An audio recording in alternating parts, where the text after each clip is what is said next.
नमस्कार, मैं हूं गंगेश कुंजन। 3 दिन की बहस के बाद अविश्वास प्रस्ताव जो विपक्ष द्वारा लाया गया था मोदी सरकार के खिलाफ, वो गिर गया है। प्रधानमंत्री ने उन तमाम आरोपों का आज जवाब दिया जो विपक्ष ने पिछले 3 दिन की जो बहस हुई उसमें सरकार पर लगाए थे। मणिपुर को लेकर ये पूरी चर्चा हुई। ये सारा जो अविश्वास प्रस्ताव के केंद्र में मणिपुर की घटना थी, लेकिन इस बहाने सभी दलों ने लगभग ये कोशिश की कि जो 24 का चुनावी मंच सजेगा उसकी शुरुआत यहीं से कर ली जाए। बहुत साफ है, विपक्ष चाहता था कि मणिपुर के मुद्दे को थोड़ा बड़ा बनाया जाए और इसके लिए उन्होंने संसद की कार्रवाई को भी रोका और फाइनली वो अविश्वास प्रस्ताव भी इस पर लेकर आए। लेकिन इस पूरी प्रक्रिया जो उन्होंने अपनाई उसमें अगर शायद कोई कमी रह गई तो वो ये थी कि अंतिम वक्त तक वो सदन में बने नहीं रहे और जो स्ट्रेंथ नापने की बात होती है वो उसमें शायद कोई कमी रह गई, ऐसा कई लोगों का मानना है। हम इस पर चर्चा करेंगे, साथ में ये जानेंगे कि असल में बिहार के लिए चिराग पासवान ने ऐसा क्या कहा जिस पर सबकी नजर गई और एकाएक गई। चिराग पासवान जब एनडीए से बाहर थे उन्होंने अपनी छवि एक युवा तुर्क के रूप में बनाई है, इससे इनकार नहीं किया जा सकता है। और अब वो एनडीए के पार्ट हैं, उनके बोलने का बिहार में अब कुछ मायने है। तो वो जो कुछ बोल रहे हैं उसका क्या प्रभाव पड़ेगा ये समझेंगे। हमारे साथ एसके राजीव जुड़े हुए हैं पटना से। इस बीच यहाँ जो झारखंड की बात अगर हम कर लें तो झारखंड में जो सूबे की मद्य निषेध मंत्री हैं बीवी देवी, उन्हें नॉमिनेशन करना था 14 तारीख को। अब ये 14 तारीख से बढ़कर 17 तारीख हो गया है। इस पर हम कंफर्मेशन लेंगे। मदन हमारे साथ जुड़े रहेंगे, इसके अलावा शाहनवाज हमारे साथ रहेंगे, उनसे हम बातचीत करेंगे कि आखिर क्या कुछ समीकरण ईडी के सम्मन के बाद होगा सत्तारूढ़ पक्ष का यहाँ झारखंड में। इन सभी मुद्दों पर बातचीत होगी विस्तार से। पहले चलेंगे बिहार और जानेंगे कि चिराग पासवान ने आज जो कहा है सदन में, उसमें सबसे इम्पॉर्टेंट बात शायद ये थी कि उन्होंने कहा कि 40 के 40 सीट वो जीतेंगे। राजीव जी, ये कॉन्फिडेंस कहाँ से आ रहा है? नहीं, देखिए गंगेश जी, जो सबसे महत्वपूर्ण बात है, ये 3 दिनों तक जो अविश्वास प्रस्ताव पर जो बहस लगातार संसद में हुई और जो उसकी परिणति अभी थोड़ी देर पहले जो नरेंद्र मोदी जी ने, जो प्रधानमंत्री हैं देश के, उन्होंने जो स्पीच दिया है, लगभग 2 घंटे 28 मिनट तक उन्होंने स्पीच दिया, जो कि मैं भी लगातार उनके स्पीच को सुन रहा था। और परसों से मेरी भी निगाहें जो हैं वो लगातार इस अविश्वास प्रस्ताव पर टिकी हुई थी कि वाकई में, चूंकि देखिए ये जो अविश्वास प्रस्ताव शुरू हुआ तो उसमें बिहार की एक बड़ी भूमिका है। बिहार की भूमिका से आप इनकार इसलिए नहीं कर सकते हैं क्योंकि अगर आप कल ललन सिंह जो कि जदयू के राष्ट्रीय अध्यक्ष, उनके अगर आप स्पीच को कल सुने होंगे तो उन्होंने पूरे तरीके से हर एक मोर्चे पर नरेंद्र मोदी को विफल करार दिया। जाहिर है जब ललन सिंह सवालों के घेरे में नरेंद्र मोदी और उनकी सरकार को लेंगे, जबकि यही ललन सिंह हैं जो आज से कुछ दिन पहले यानी कि 9 अगस्त 2022 से पहले नरेंद्र मोदी और अमित शाह की का गुणगान जो है वो इस तरीके से करते थे कि एक गाथा के रूप में अगर आप उसको परिणत करेंगे तो वो आ जाएगा सामने। लेकिन यही ललन सिंह जब बोलना शुरू किए तो उन्होंने यह कहा कि नरेंद्र मोदी की सरकार जब से बनी है केंद्र में 2014 से लेकर के और उस समय तक आज तक उस सरकार में विकास हुआ ही नहीं। सबसे जो महत्वपूर्ण बात है गंगेश जी, आश्चर्य की बात यह है कि यही ललन सिंह है, यही नीतीश कुमार हैं जो नरेंद्र मोदी के लिए इन्होंने यह कहा था पिछले चुनाव में, मुझे याद है कि नरेंद्र मोदी के सामने कोई नेता नहीं है राष्ट्रीय स्तर पर जो उनको टक्कर दे सके, उनको चुनौती दे सके। लेकिन अब वही ललन सिंह इस तरीके के शब्दों का इस्तेमाल जो है वो पार्लियामेंट के भीतर करते हैं। जाहिर है जब जवाब देने की बारी आई तो कल मैं थोड़ा सा आपको कल की मैं चर्चा करूंगा। कल रामकृपाल यादव ने ललन सिंह के ऊपर न सिर्फ जमकर के हमला बोला बल्कि यह कहा कि केंद्र सरकार की जो योजनाएं हैं वो तमाम योजनाएं बिहार में हूबहू धरातल पर इसलिए उतरी हैं क्योंकि केंद्र सरकार न सिर्फ देश के अन्य राज्यों में बल्कि बिहार को शुरू से ही प्रायोरिटीज लेवल पर इसलिए रखा है क्योंकि बिहार के पास अपना कोई इंफ्रास्ट्रक्चर नहीं है। यही वजह है कि मैं यहाँ पे जो है आपको थोड़ा सा रोकना चाहूंगा राजीव ये बहुत इंटरेस्टिंग जो बातचीत आपने शुरू की है, उसमें एक पक्ष बहुत गौर करने लायक है। बिहार के जो भी, चाहे ललन सिंह बोले हों, चाहे रामकृपाल यादव बोले हों, चाहे चिराग पासवान बोले हैं, जिन्होंने भी बातचीत की उसमें बड़ा एग्रेशन देखा है। ललन सिंह आमतौर पर उनका जो बॉडी लैंग्वेज था और जिस तरह से पिछली बार जब अमित शाह जवाब दे रहे थे उस दौरान भी जो उनकी बातचीत थी, उससे ऐसा लगता है कि बहुत एग्रेशन है, बहुत। अब ये एग्रेशन फ्रस्ट्रेशन से उपज रहा है या ये एग्रेशन स्वाभाविक रूप से उनके अंदर है, उनको लगता है कि बिना एग्रेसिव हुए वो एनडीए का सामना नहीं कर पाएंगे। उसी तरह से रामकृपाल यादव ने जो बातें कही हैं वो भी बहुत एग्रेसिव तरीके से कही हैं और सरकार को उन्होंने सीधे कटघरे में खड़ा किया। चिराग पासवान ने आज जिस तरह से प्रतिबद्धता के साथ, कमिटमेंट के साथ कहा कि साहब 40 के 40 सीट जीतेंगे, ये अपने आप में बड़ी बात है।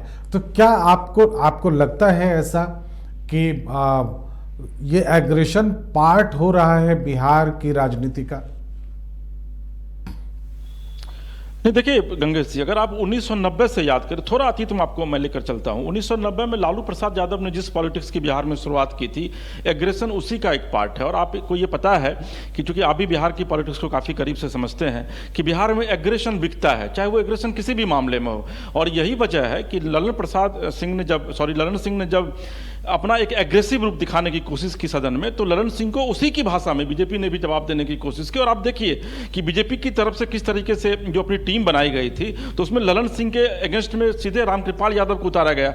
रामकृपाल यादव को इसलिए उतारा गया चूंकि रामकृपाल यादव ने कल स्पीच में कहा भी ये चीज कि वो चूंकि ओबीसी से बिलोंग करते हैं और ओबीसी को किस तरीके से ललन सिंह डेमोरलाइज करते हैं, चूंकि ओबीसी से ही अमित शाह देश के गृह मंत्री हैं, ओबीसी से ही देश के प्रधानमंत्री नरेंद्र मोदी जी भी हैं। तो ओबीसी को बेचने की एक कोशिश जो है वो बीजेपी के द्वारा वहां पर की गई और इसलिए रामकृपाल यादव को ललन सिंह के काट में उतारा गया। और रामकृपाल यादव वहीं तक नहीं रुके, उन्होंने जब ललन सिंह का आप अगर स्पीच आप देख रहे होंगे तो उन्होंने कई बार एक मतलब आप कह सकते हैं कि दबंगई अंदाज का, कह रहे बैठो बैठो, बीजेपी के सांसदों को उन्होंने कहा। तो उसी अंदाज में रामकृपाल ने भी जवाब दिया और कहा कि ललन जी आप भी बैठ जाइए, इसलिए कि जब परत दर परत आपके जब पर्दे को उठाना शुरू करेंगे तो फिर आप मुंह दिखाने लायक कहीं नहीं। मैं उसी और आपका मेरा इशारा था कि जो कुछ भी चल रहा है वो बहुत एग्रेसिव पॉलिटिक्स का पार्ट है और ये कई बार तो ये सुनने और समझने में बड़ा आसान होता है, लेकिन ज़मीन पर कार्यकर्ताओं तक ये बातें अगर इसी रूप में उतरेंगी तो फिर परेशानी बढ़ती है। तो और अल्टीमेट सरकार तो उनके पास है, सरकार वो चला रहे हैं। तो अगर इसको लेकर कोई अशांति बढ़ती है, इसको लेकर कोई टकराव की स्थिति बढ़ती है, तो नुकसान तो वहाँ की सरकार को उठाना पड़ेगा, संभालना तो उनको पड़ेगा। तो क्या एक तो ये कि चिराग पासवान के आज के वक्तव्य को आप कितना गंभीरता से लेते हैं, जो कुछ भी उन्होंने सदन में कहा, क्या ग्राउंड पे वो स्थिति आपको दिखती है? नहीं, देखिए गंगेश जी, ये कहना अभी थोड़ी जल्दबाजी होगी क्योंकि चुनाव में अभी लगभग 8-9 महीने का वक्त है। और चिराग पासवान के भी अगर आप उनका जो बोलने का जो अपना एक बोलने की जो शैली थी, तो चिराग पासवान ने भी उसी तेवर में आज बातचीत की और उन्होंने भी नीतीश कुमार की सरकार को कटघरे में किया और यह कहा कि बिहार में अब जंगल राज पार्ट 2 देखने को मिल रहा है। और नीतीश कुमार अपने बड़े भाई लालू प्रसाद यादव के साथ जब से गए हैं तब से बिहार में जंगल राज की वापसी होगी। उन्होंने यही कहा कि इसी को आधार बना करके आने वाले दिनों में 40 में 40 सीटें जो है वो एनडीए जीतने का काम करेगा। देखिए वो ओवर कॉन्फिडेंट नजर आ रहे थे चिराग, और ये चीज तय है। अभी कुछ दिन पहले भी एक सर्वे रिपोर्ट आई है कुछ, उसमें भी ये बताया गया है कि 40 में से जो अभी अगर चुनाव होते हैं तो इस स्थिति में कम से कम 40 में से 26 सीट जो है वो एनडीए जीत जाएगी। देखिए अब चिंता की बात यहीं पर है और यही जो एग्रेशन की एक बड़ी वजह है ललन सिंह को, चूंकि ललन सिंह को यह चीज लग रहा है, सिर्फ अगर आप ललन सिंह की बात करते हैं तो मुंगेर में आप 2014 में देख लीजिए, वो लगभग 1.5 लाख वोट से चुनाव हारे थे जब वो जदयू से चुनाव लड़े थे। तो फिर जब 2019 में वो चुनाव लड़ते हैं तो उस समय लगभग वो 1,40,000 वोट से जीते थे। और इस बार जो जानकारी मिल रही है, जो हमारे सोर्सेज बता रहे हैं कि ललन सिंह के काट में वहां पर सूरजभान की वाइफ बीना देवी को चुनाव में उतारा जाएगा। तो जो मुंगेर का जो वो पूरा इलाका है वो एक खास जाति बाहुल यानी कि भूमियारों का वर्चस्व वाला इलाका है। और आपको ये पता है कि बिहार में खास करके अगर आप भूमियारों की बात करेंगे तो 90% जो भूमियार हैं वो जब वोट करने जाते हैं तो वो बीजेपी को वोट करते हैं। उनके जो बड़े नेता, अगर आप ललन सिंह और अनंत सिंह को अगर आप साइड कर देते हैं तो उसके बाद तमाम नेता बीजेपी के साथ हैं। तो ये कहीं ना कहीं से एग्रेशन और फ्रस्ट्रेशन की एक वजह थी ललन सिंह की, क्योंकि उनको ये लग रहा है कि आने वाले दिनों में अगर वाकई में 2024 में बिहार में जिस तरीके से लोकसभा चुनाव की तैयारी, उसका आगाज जो है वो शुरू हो गया है, और जिस तरीके से आपको याद होगा कि 13 जुलाई को आप भी पटना में थे, किस तरीके से बीजेपी के नेताओं के ऊपर लाठियां बरसाई गई थी, और उसके बाद फिर जो बीजेपी के जो वर्कर्स हैं उनका एक एग्रेसिव रूप देखने को पूरे बिहार में मिला था, ब्लॉक लेवल पर प्रदर्शन किया गया था। तो इस एग्रेशन को कैश करने की तैयारी में जो है, कोशिश में जो है वो बीजेपी जुटी हुई है, क्योंकि ये बीजेपी को एक जगह और भी है। अब मैं थोड़ा इन्वॉल्व करना चाहूंगा झारखंड में। मदन, निशिकांत जी ने जिस तरह से बहस की शुरुआत किया ना कि ये अब पुरानी खबर हो गई, लेकिन यहाँ भी एक एग्रेशन दिख रहा है। तो क्या जो मौजूदा सियासी स्थिति बन रही है झारखंड में भी, क्या उसमें भी इतनी कटुता हो गई? आमतौर पर जो सियासी विरोधी हैं, कम से कम झारखंड में, वो इतने तल्ख नहीं होते, लेकिन निशिकांत जी के आने के बाद या उनकी जो बातचीत है, उनके जो ट्वीट्स हैं, वो तमाम जब अगर आप देखें तो ऐसा आपको लगता है कि शायद यहाँ भी थोड़ी तल्खी बढ़ी है। देखिए, अगर आप पिछले यहाँ के मानसून सत्र को देखें और निशिकांत दुबे के लोकसभा के मानसून सत्र के दौरान जो उनका वक्तव्य है, दोनों को अगर आप देखें तो मुख्यमंत्री का वक्तव्य जो रहा वो पूरी तरह से केंद्र पर निशाना था और वो केंद्र सरकार को कटघरे में खड़े कर रहे थे। वहीं जब निशिकांत दुबे सदन में बोलते हैं तो वो पूरी तरह से विपक्ष को निशाने पर लेते हैं और वो ये कहते हैं कि ये जो इंडिया, जो INDA जो गठबंधन बना है, वो परिवारवाद और राष्ट्रवाद को बढ़ावा न देने के लिए, परिवारवाद को सिर्फ बढ़ावा देने के लिए बना है। तो ऐसे में तमाम वो लोग शामिल हैं जो कि भ्रष्टाचार में कहीं न कहीं लिप्त हैं। तो जिक्र एक तरह से कहें सीधे नाम न लेते हुए, लेकिन इशारों में वो झारखंड के भी जिक्र करते हुए कहा है कि ये गठबंधन के लोग जो हैं सिर्फ अपनी परिवार को बचाने के लिए, अपने भ्रष्टाचार को बचाने के लिए बना रहे हैं। तो एग्रेशन जो है वो झारखंड को लेकर के भी दिख रहा है। बिहार और झारखंड दोनों स्टेट ऐसे हैं जहां की बीजेपी के जो है अधिक से अधिक सीटें लोकसभा में हासिल करने। निशिकांत दुबे के भाषण में आप देखेंगे झारखंड कई जगह रिफ्लेक्ट हुआ है। झारखंड को उन्होंने प्रॉपरली प्लेस किया है अपने भाषण में, प्रॉपरली उस पर जोर दिया है उन्होंने। तो क्या हम माने कि सदन में जो कुछ बातें उन्होंने कही या ट्वीट्स के जरिए जो बातें कह रही हैं उसमें एक रूपता है और बहुत एग्रेसिव तरीके से बीजेपी उसी लाइन पर शायद यहाँ झारखंड में लोकसभा चुनाव में उतरने वाली है?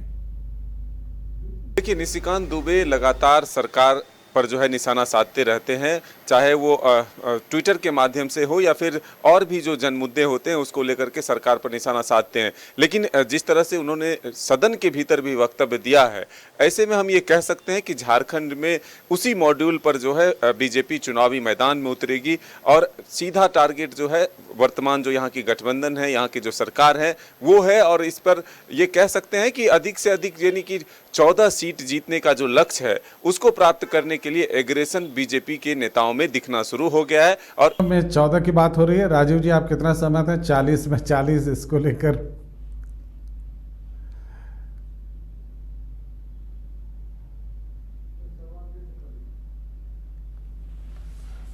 राजीव, आप तक आवाज पहुंच रही है? राजीव, संभवतः उन तक आवाज नहीं पहुंच रही है। अगली खबर की ओर हम रुख करेंगे। 40 में 40 जो चिराग पासवान ने कहा है उसके क्या मायने हैं एक बार समझेंगे और धरातल पर ये कितना मजबूत दिखता है ये इम्पॉर्टेंट है।